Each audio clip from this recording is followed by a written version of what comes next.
متحدہ workers fronts بلدیہ وسطی کے انچارج بابر خان، شفیق، ناصر اور نعیم نے آج میونسپل کمشنر بلدیہ وسطی خالد ریاض صدیقی سے ان کے دفتر میں ملاقات کی۔ لیبر ڈویژن کے ان رہنماؤں کا کہنا تھا کہ ملازمین کی تنخواہوں میں 20% اضافے اور مسلم سینیٹری ورکرز کے کیڈر چینج ریٹائر ہونے والے ملازمین کے واجبات کی ادائیگی، لیو انکیشمنٹ کی ادائیگی اور ملازمین کی پوسٹنگ پروموشن کے لیے اقدامات کی ضرورت ہے۔ اس موقع پر میونسپل کمشنر خالد ریاض صدیقی نے آنے والے لیبر ڈویژن کے رہنماؤں کی تمام تر تجاویز کو غور سے سنا اور یقینی طور پر چاہے وہ لیبر ڈویژن ہو یا میونسپل کمشنر، وہ بھی ایک ہی ضلع میں کام کرتے رہے ہیں، اس لیے ایک دوسرے کے دماغ کو سمجھتے ہیں۔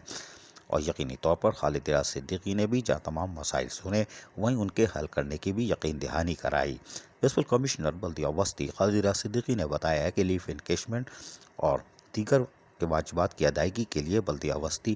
ہر ممکن اقدامات کرتی چلی آ رہی ہے اور اس میں خطی رقم دی جا چکی ہے اور مزید اس پر رقم مختص کی گئی ہے تاکہ ریٹائر ملازمین کے چولہے جلتے رہیں اور اس کے لیے کوششیں کبھی نہیں رکیں گی۔ ہاں، جب تنخواہوں کے اضافے کے لیے ہم وسائل کے بڑھانے کے پر توجہ دے رہے ہیں اور یقینی طور پر ہم خود چاہتے ہیں کہ بلدیہ وسطی کے ملازمین کو اضافی شدہ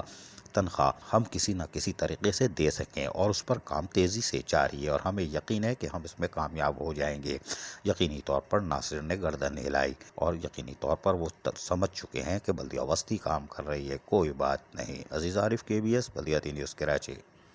ایسی ہی خوبصورت ویڈیوز فیوچر میں حاصل کرنے کے لیے ریڈ بٹن پر کلک کر کے اور بیل آئیکن کو پریس کر کے ہم سب کے سبسکرائبر بننا مت بھولیے۔